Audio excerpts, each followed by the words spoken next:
संभाल कर नहीं बोला? ये मिश्रा कहाँ बैठे हैं? क्यों प्रधानी, मिश्रा कहाँ गया लड़का? ये सो रहा है ना?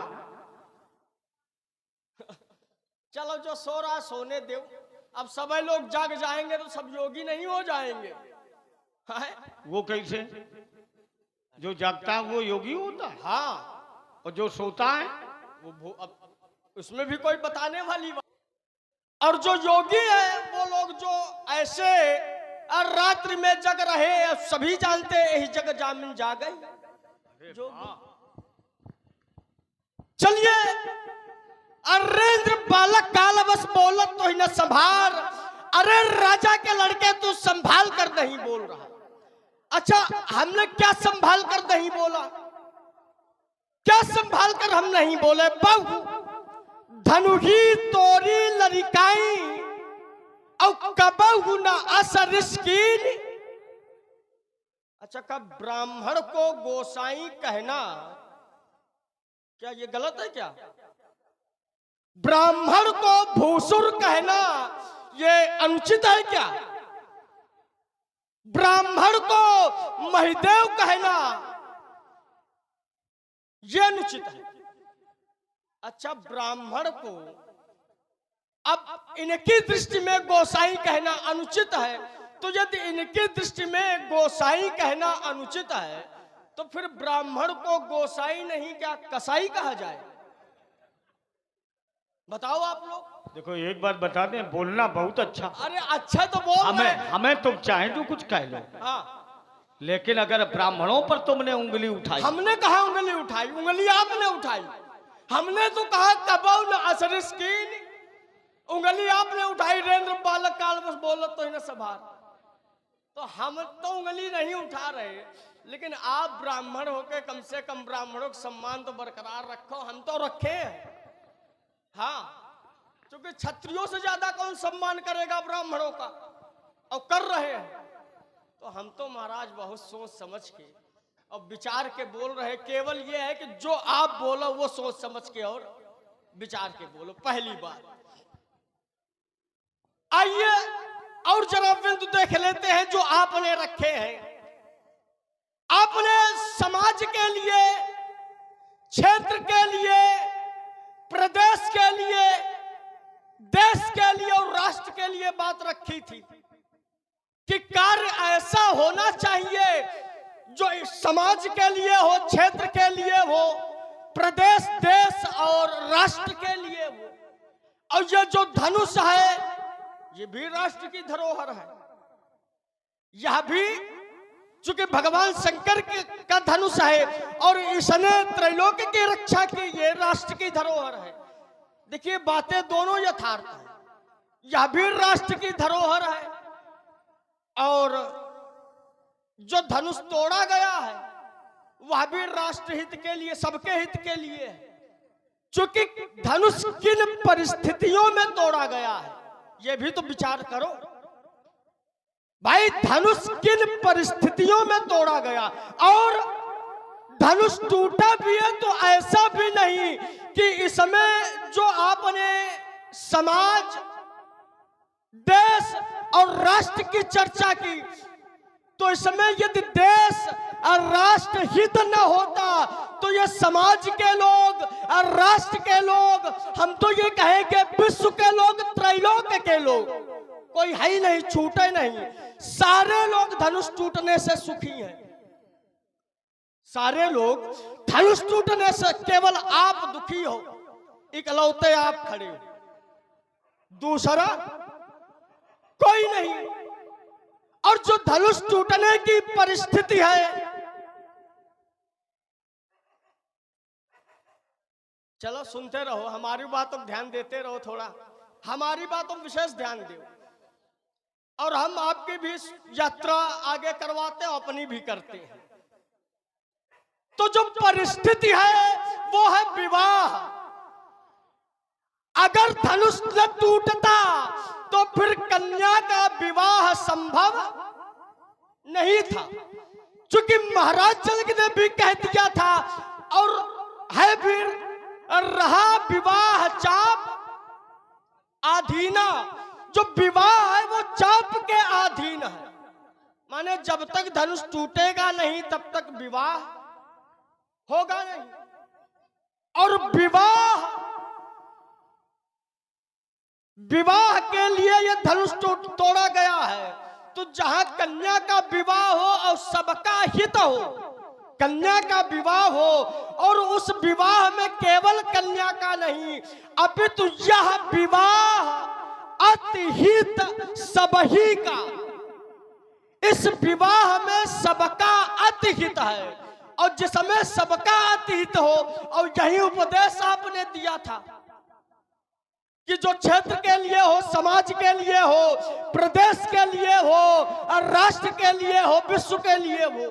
तो ये धनुष जब टूटा है तो इससे विश्व जो है सुखी है, कोई दुखी ही नहीं है आपको छोड़कर। तो जब धनुष तोड़ा गया वह भी अच्छा ही कि अब आपका जो क्रोध है वो व्यक्तिगत, देखिए समाज के लिए आपने उपदेश अच्छा दिया है, ये हम हृदय से स्वीकार करते हैं। अब ऐसे देव अच्छी बात है, उपदेश अच्छा दिया है, लेकिन वर्तमान में आपकी करनी क्या है? जिस पक्ष को लेकर आप खड़े हैं, जिस पक्ष को लेकर आप खड़े हैं, तो उस पक्ष में कोई है ही नहीं, कोई नहीं है। क्या आपके और देखिए स्वयं सबको भयभीत कर रहे हो, कर रहे थे कि लक्ष्मण ने यदि इसका कोई निज हित हो इसलिए ये विरोध कर रहा, तो हम केवल अपने लिए नहीं खड़े हैं, हम केवल अपने लिए नहीं खड़े, हम भी समाज के लिए खड़े हैं। क्योंकि आपका जो क्रोध है वो हमारे लिए तो कुछ है ही नहीं, हमारे लिए आपका क्रोध का कोई महत्व नहीं हमारे लिए, लेकिन समाज के लिए सूर मुनि नाग नगर नर नारी और सोचे सकल त्रास और सबको भयभीत किए। और जब सबको भयभीत किए वो, तो एक नियम भी है कि मुनि सोच पाहुन बड़ न्योता और तस पूजा चाही जस देवता। हाँ, समझ रहे हैं? हेलो, जैसा कि आप सभी लोग आधीना अगर धनुष न टूटता तो सीता का विवाह नहीं होता। मैं आप सबसे ये जानना चाहता हूं, जिसकी वाणी सत्य हो, जिसकी वाणी पवित्र हो, क्या ऐसे महापुरुष के वचनों पर विश्वास नहीं करना चाहिए? बोलिए आप लोग, करना चाहिए? बिल्कुल, हमसे बुलवाओ। तुम तो लड़का हो, ये पहले पुरखन का हम बांधे, और जब ये पुरखा बंद जाएंगे तो सब बंद जाएंगे। मन राजा ही राज्यो मिलहि सो बरु, साहज सुंदर सामरो, करुणा निधान सुजानशील स्नेह जानत रावरो। किसने कहा? पार्वती जी ने। जब सीता पुष्प वाटिका में गई तो उन्होंने किसी को देख लिया। देखने के पश्चात उन्होंने नारद के वचनों को स्मरण किया। सुमिर सी नारद वचन उपजी प्रीति पुनीत। जब उसे देखा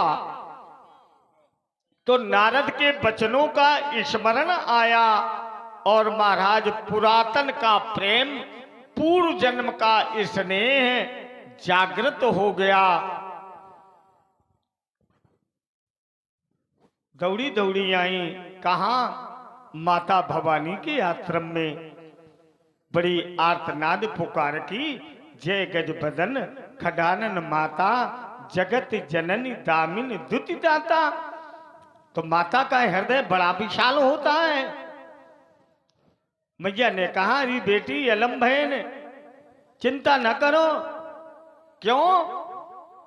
कल नारद बचन सदा सुच साचा, और सो बरु मिलहि जाहि मन। जिस समय सीता 3 महीने की थी, स्कंद पुराण में इसका वर्णन मिला है। नारद जी मिथिला में आए, सीता को देखा तो योगी जनक से कहा, क्या कहा? योग माया सीतेती, हे राजन, तुम्हारी जो ये बेटी है, जो ये कन्या है, ये साधारण बालिका नहीं है, फिर क्या है? बोले ये योग माया है। जिस बेटी ने तुम्हारे घर में जन्म लिया है, ये साधारण बेटी नहीं है, ये योग माया है। अतस्तम राघवा ययुते सीताम प्रयत्नता। हे राजन, प्रयास करके इस बेटी को तुम रघुवंश में ही समर्पित कर देना। इस संसार में कितने रघुवंश हैं? है तो एक ही कि 2 है। तो जब नारद ने कह दिया कि इस बेटी का जो वर होगा वो रघुवंश में मिलेगा, प्रयास करना, उस वंश में जाना और इस बेटी को समर्पित कर देना, तो क्या धनुष टूटने का नाम आया? बोलो। ये लड़का सिखा रहा विवाह चापा धीना। धनुष न टूटता तो सीता का विवाह नहीं होता। नान्य शाम पूर्व भारस्या, नारद ने कहा, हे राजन ध्यान रखना, ये बेटी कोई दूसरी नहीं है। फिर कला ये तो उसकी पूर्व की पत्नी है। ये जब भी बेटी कुल में जन्म लेगी, उसी की ये वधू बनेगी, उसी की पत्नी बनेगी। नान्य शाम पूर्व भारस्या अमुखस्य, और जो इसका पति होगा, हर्ष विषाद ज्ञान अज्ञाना, जीव धर्म अहिमित अभिमाना, ये उसमें लक्षण नहीं होंगे, अर्थात वह जीव कोटि का नहीं होगा। वो साधारण नहीं होगा। इस लौकिक जगत में वह अलौकिक सत्ता होगी। इति उक्त्वा मुनिम गतः देवलोकम मुनिस्तदा, ऐसा कहकर देवर्षि नारद देवलोक चले गए। तो क्या नारद के वचनों पर जनक को भरोसा नहीं था, विश्वास नहीं था? बोलिए, जनक ने गलत किया कि नहीं किया?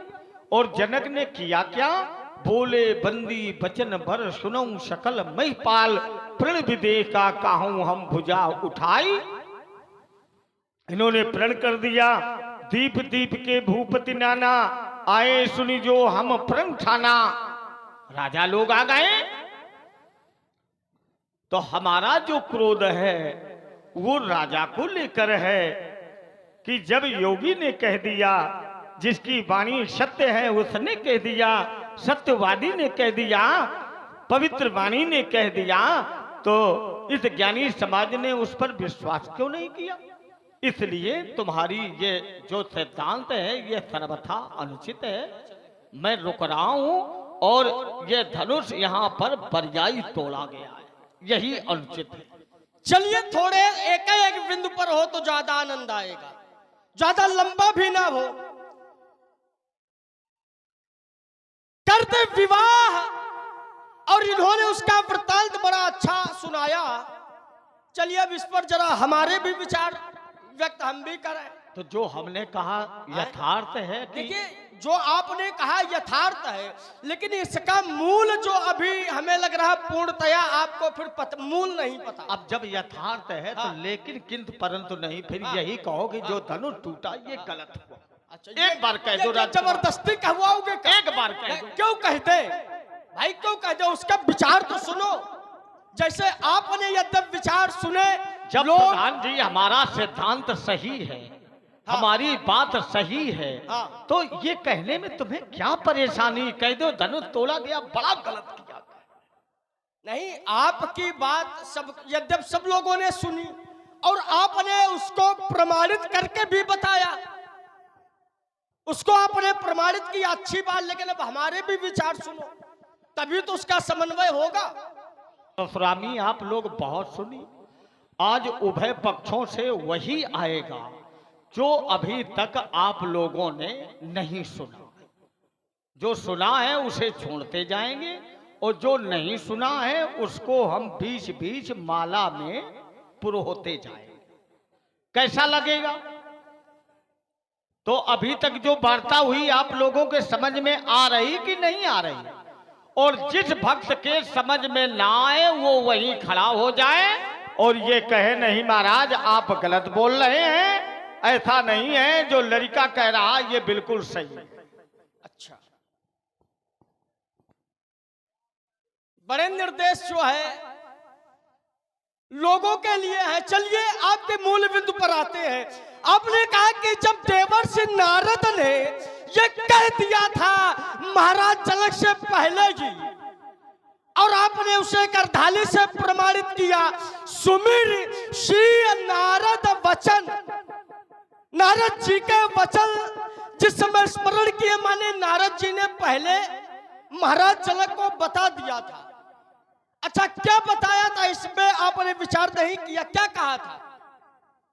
नारद वचन सदा सुच साचा और सोबर मिली जाहि मन राचा।